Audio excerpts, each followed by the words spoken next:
My mom drove me into the mountains at 17 and left me there overnight. Years later, she showed up crying at my job.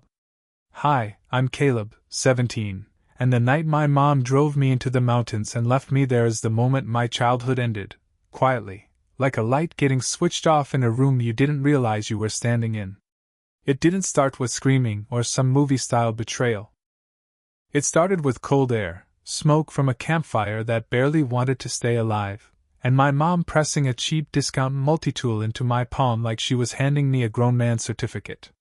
"Go get real firewood," she said. "Not that damp trash by the campsite. You keep talking like you're an adult, prove it." I was half asleep and still dumb enough to believe she meant it like parenting.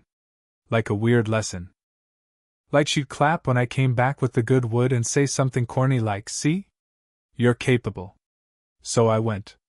No flashlight. No map. My phone was at 27%, and the flashlight function felt like trying to light a football field with a birthday candle. The woods swallowed the trail after about 10 steps. Every direction looked like the same black wall of pine needles and rocks. I snapped branches. I stuffed them into my arms. I told myself not to panic. Then I told myself not to trip. Then I tripped anyway. By the time I made it back, maybe 45 minutes, maybe a year, I saw our campsite through the trees and felt that dumb little wave of relief. Until I heard voices. Not loud. Not angry. Just casual. I slowed down because of the tone. The tone you use when you're talking about groceries, not about your kid. "If he wants to survive," my mom said, calm as weather, "he'll figure it out." I froze so hard my chest hurt. I thought I misheard. I actually tried to replay it in my head like my brain was a phone with a rewind button. Nope. Still the same sentence. Still her voice. Still that weird calm. I stepped closer. The tent was half collapsed like it had already given up. The cooler was in the back of the SUV. My duffel bag, my bag, was on the ground like a dog that had been kicked out of the house.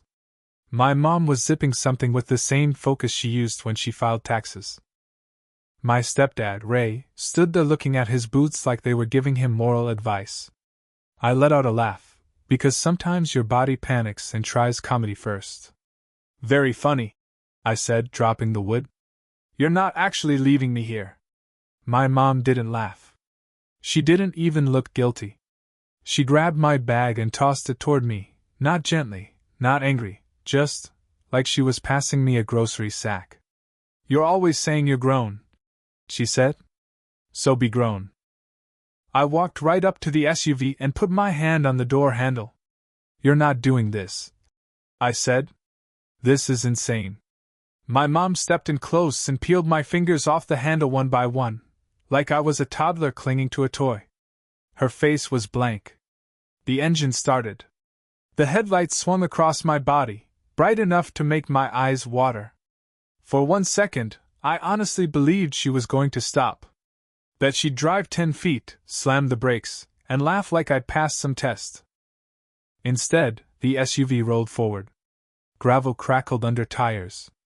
Then the car turned, and the lights swept away into the trees, and the sound of the engine got smaller and smaller until it was just forest.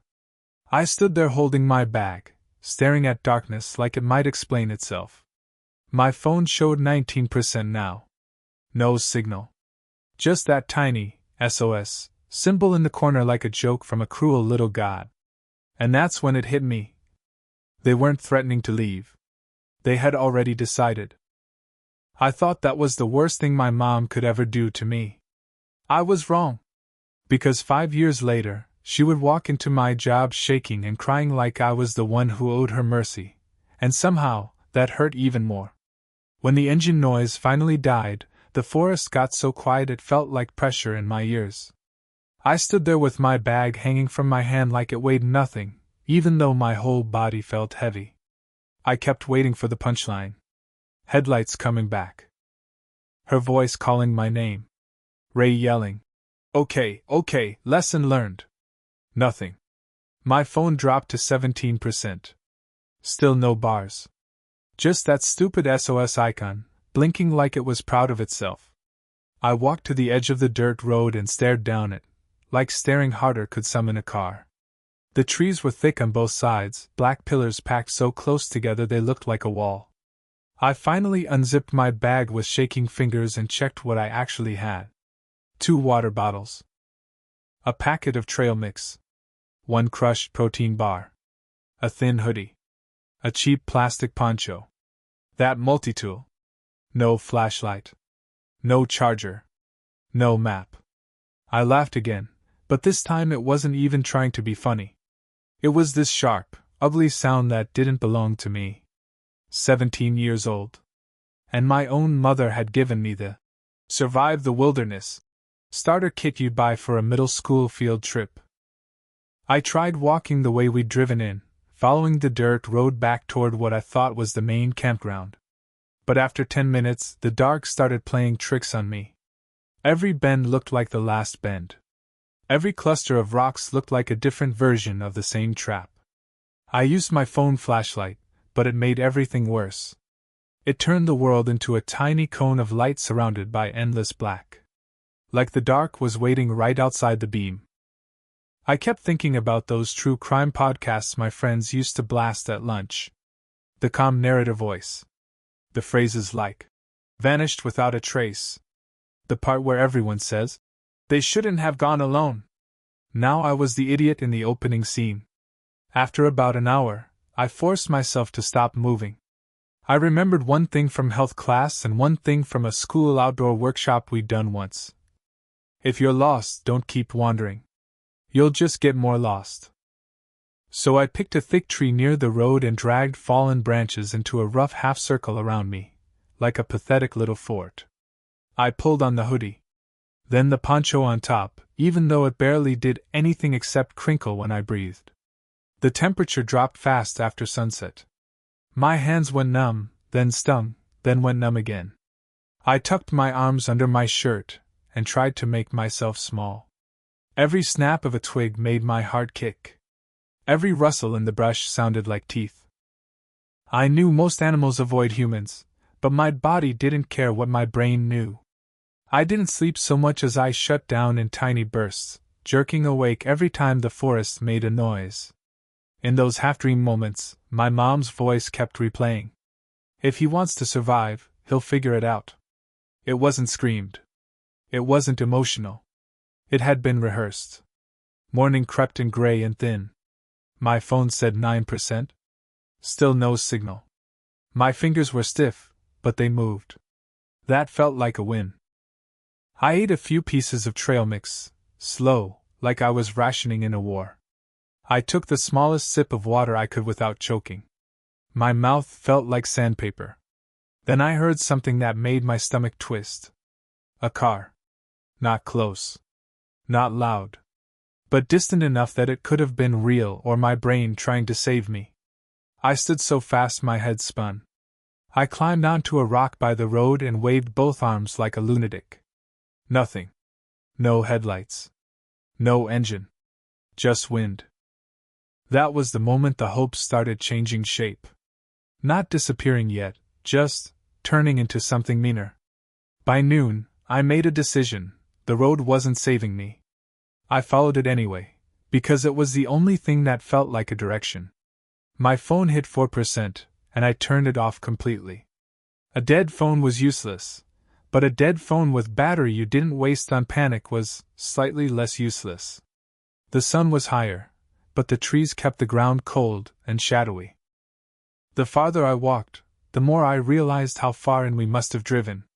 How easy it was for adults with a car to treat this place like a weekend adventure. And how impossible it was for a kid on foot. By the time the light started fading again, my legs felt wobbly. My throat hurt from breathing cold air. I found a shallow dip off the road, tucked behind a boulder, and sat down. That second night, I stopped expecting headlights. I stopped believing there was a lesson. I finally let myself think the sentence I'd been avoiding all day. Like saying it would make it true. They left me on purpose. And once I admitted it, the fear wasn't a spike anymore. It was a weight. The third morning didn't arrive gently. It came with pain. My legs shook when I stood up, like they didn't fully trust me anymore.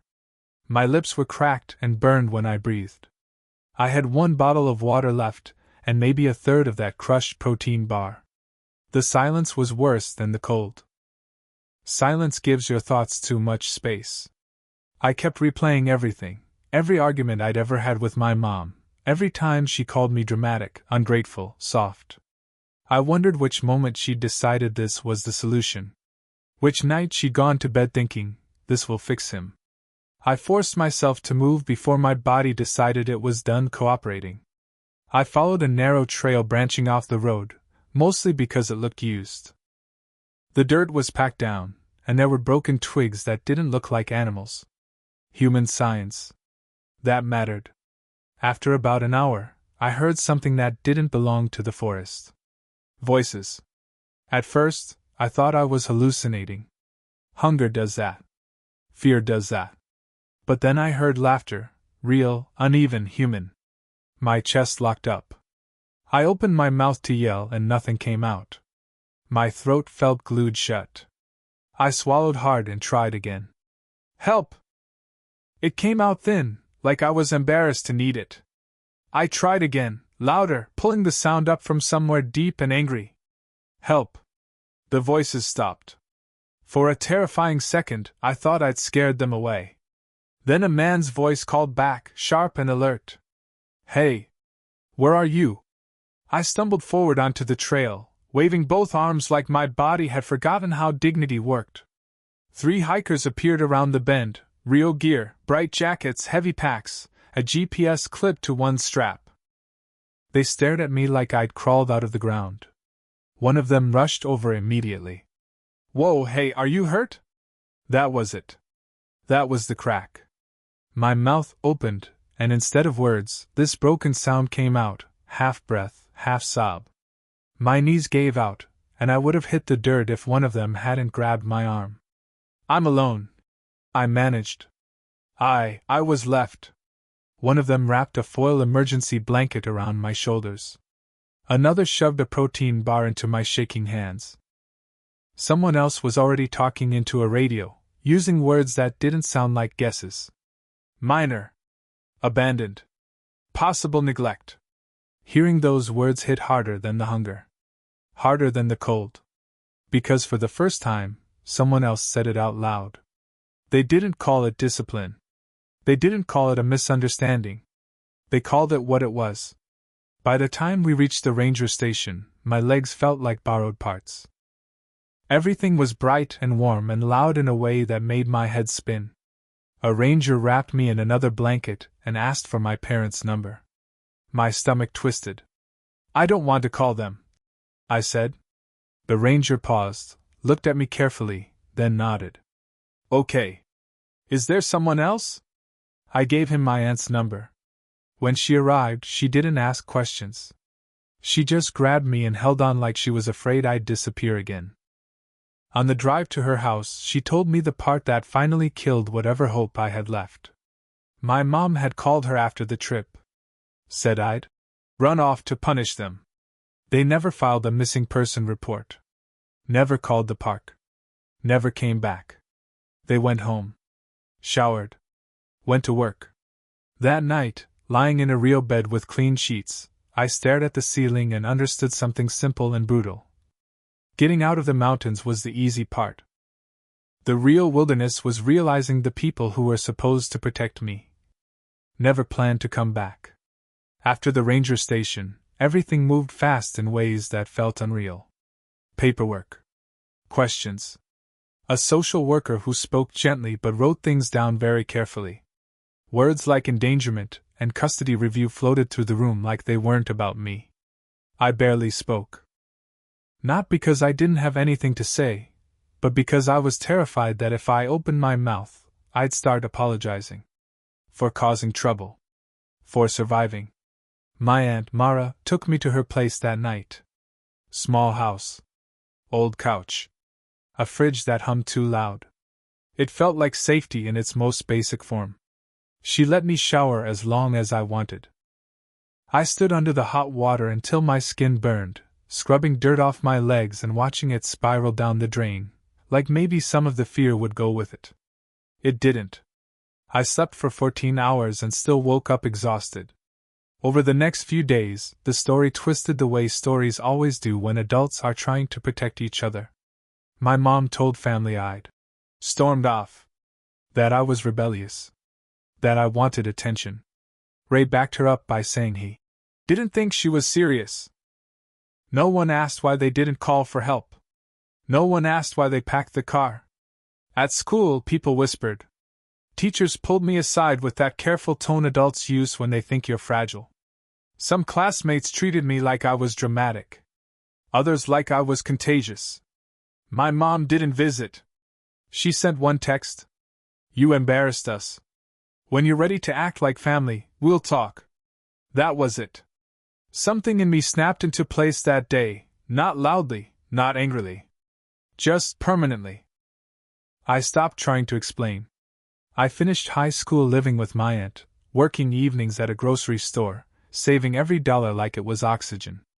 I learned how to stay quiet in rooms that wanted me small. I learned how to nod without agreeing. I learned how to survive without expecting help. At 18 I left. Different city. Shared apartment. 2 roommates who didn't ask too many questions but never doubted my answers. I worked whatever jobs I could get. Coffee shops, late shifts, early mornings. I blocked my mom everywhere. Phone, email, social media. For a while, that was enough. Distance felt like peace. Then, for years later, she found me anyway. She walked into the cafe where I worked, thinner, older, eyes already shiny before she even reached the counter. And when I said her name out loud, just once, she broke down crying in front of strangers like I was the cruel one for remembering. That's when I realized something important. Leaving me in the mountains wasn't the worst thing she did. The worst thing was believing she could still rewrite it, and me, years later. And this time, I wasn't a kid in the dark anymore. I thought seeing her would break me. Instead, it made something inside me go very still. She stood there at the counter, crying into her hands while customers shifted uncomfortably behind her. My manager peeked out from the back with that look that said handle this without causing a scene. The smell of burnt espresso filled the air. The world kept moving like nothing important was happening. But my body remembered everything. The cold. The dark. The sound of gravel under tires. I leaned closer and kept my voice low. You can't do this here. She looked up like I'd slapped her. Caleb, please. I've been looking for you. I didn't answer that. I just nodded toward the door. Outside. Or you leave. She followed me out, still crying, still performing grief like it was a role she knew by heart. We stood on the sidewalk, rain threatening but never quite falling. I made a mistake, she said quickly, like she'd practiced. I was under so much stress. I thought you'd come back. I thought. You thought I'd survive, I said. She flinched. I didn't mean it like that. You said it exactly like that. For a second, I saw the old flash in her eyes. The irritation. The need to be right. Then it vanished, replaced by desperation. I just want my son back, she whispered. That was when I understood something that hurt more than anger ever could. She didn't miss me. She missed control. She missed the version of the story where she wasn't the villain. She missed having a child who couldn't say no. I'm not coming back, I said. And you don't get to show up at my job. Her mouth opened. Closed. Opened again. So that's it, she said. You just erase me? I met her eyes steady. You left me in the mountains. This is what surviving looks like. She didn't scream. She didn't chase me. She just stared like she was finally realizing something she couldn't undo. I went back inside, tied my apron with shaking hands, and called the next order like nothing had happened. But that night, the messages started. Emails from new addresses. Friend requests from fake accounts. Long paragraphs about forgiveness, about family, about how I was hurting her. That's when I stopped pretending distance alone would save me. Because she hadn't just found me. She was trying to pull me back into the dark. And this time, I decided I wasn't going to stay quiet about how I got out. The emails came first. Not angry. Not threatening.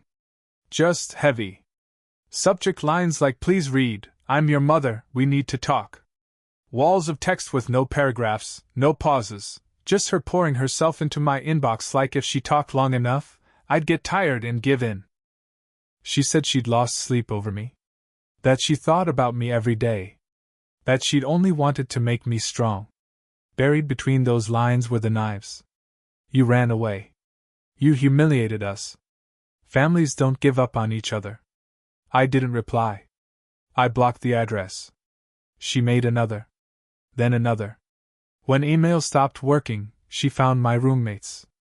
Messaged them on social media with that same worried mother tone, asking if I was okay, implying I was unstable, influenced, fragile. Every notification made my stomach flip. It felt like being dragged back into a house I'd escaped by inches. One night, after a double shift and 3 new messages from accounts with no profile photos, I sat on my bed staring at my phone. My thumb hovered over the screen. Part of me still heard her voice. "Don't be dramatic. This is family. You're overreacting." That part of me was 17 and cold and alone. The rest of me was 22 and exhausted. I called the non-emergency line. I told the woman on the phone that I'd been abandoned as a minor during a camping trip and that the parent who did it had found me years later and wouldn't stop contacting me after I'd said no. The officer didn't interrupt. Didn't soften it. Didn't call it a misunderstanding. He told me to document everything. Screenshots. Dates. Times. He said the words unwanted contact and harassment like they were solid things I could hold on to. A week later, I sat in a gray room at the station watching him type my story into a report. Seeing the word mother next to harassment felt unreal. But also right. After that, it went quiet again. Not peaceful quiet. The kind that waits. Then my aunt called. She sounded tired in a way I'd never heard before. She said my mom had shown up at her house unannounced, furious, demanding to know why I'd turned the police against her. And then my aunt said something that shifted everything. "There's something you should know," she said. "About your mom's childhood." She told me that when my mom was around 10, her own mother had left her alone in a public park for hours as punishment. No phone. No explanation. Just gone. Came back smiling like nothing happened. To her, my aunt said quietly. That was a lesson. I sat there holding my phone, feeling something cold click into place. It didn't excuse what she did, but it explained why she never saw it as wrong. She didn't think she was abandoning me. She thought she was passing down survival. Hurt people. And she chose me. A few days later, she emailed again, this time asking to meet. One conversation. Public place. Daytime. Against my instincts, I agreed. Not for her. For me. Because this time, I wasn't meeting her as a kid in the dark. I was meeting her in the light. And I wasn't going to let her pretend we were lost anymore. We met at a public park near my apartment. Wide paths, kids on scooters, dogs pulling their owners in every direction. Nowhere quiet enough for secrets. She was already there when I arrived, sitting stiffly on a bench with a paper cup clutched in both hands. She looked smaller than I remembered. Not weaker, just worn down. For a minute neither of us spoke. "I know about your childhood," I said finally. "About your mom leaving you in that park." Her head snapped up. She laughed once, sharp and bitter. "So Mara told you." Then she told it like she told it 100 times before. How she cried. How no one came. How she decided that day never to need anyone again.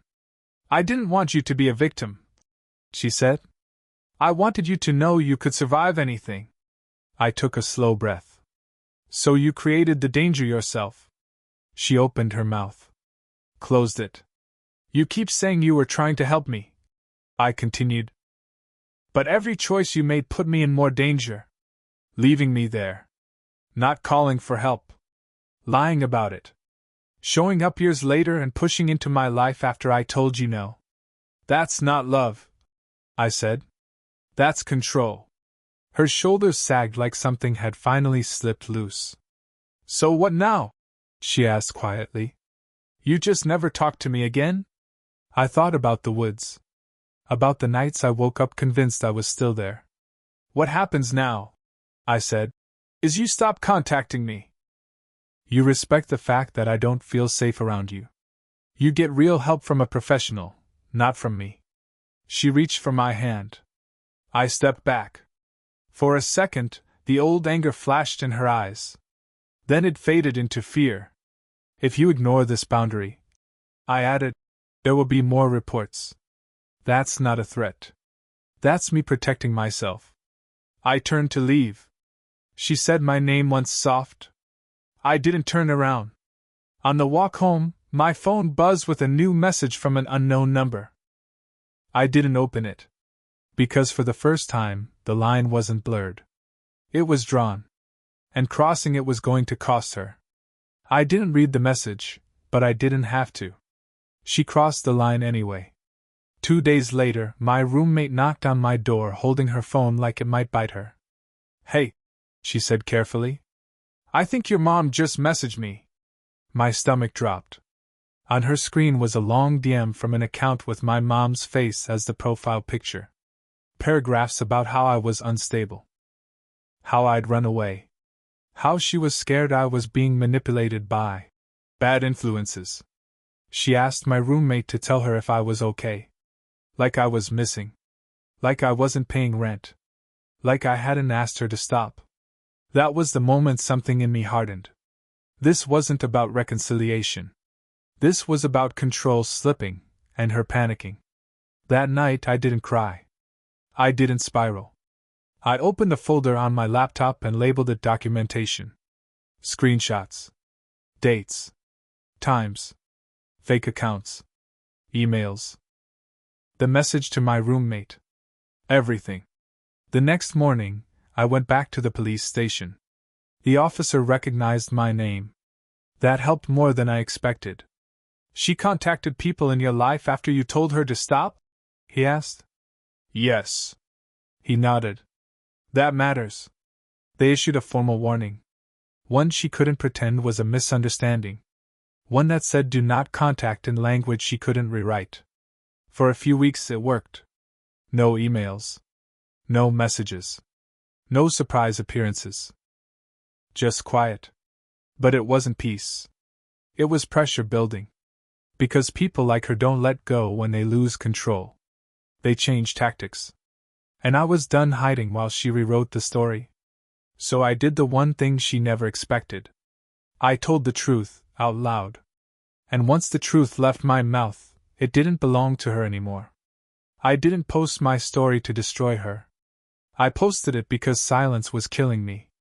I didn't use names. I didn't share addresses. I didn't ask anyone to attack her.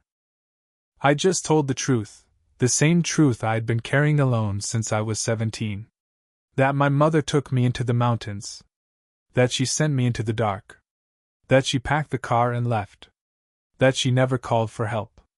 And something strange happened once the words were out in the open. The fear loosened its grip. Strangers believed me without needing proof I didn't have. Some shared their own stories. Others just said, "I'm glad you made it." For the first time, my survival wasn't something I had to justify. My mom tried to fight it at first. She emailed once more, long, furious, full of blame. I didn't reply. I forwarded it to the officer handling my case. After that, the messages stopped. Not because she finally understood, but because she finally couldn't control the story anymore. And that was the moment I realized the truth. I didn't need revenge. I didn't need an apology. I didn't even need forgiveness. What I needed was freedom. Freedom to say what happened without being told it wasn't that bad. Freedom to stop explaining why I don't speak to my own mother. Freedom to build a life where love doesn't come with conditions or threats or tests. I survived the mountains.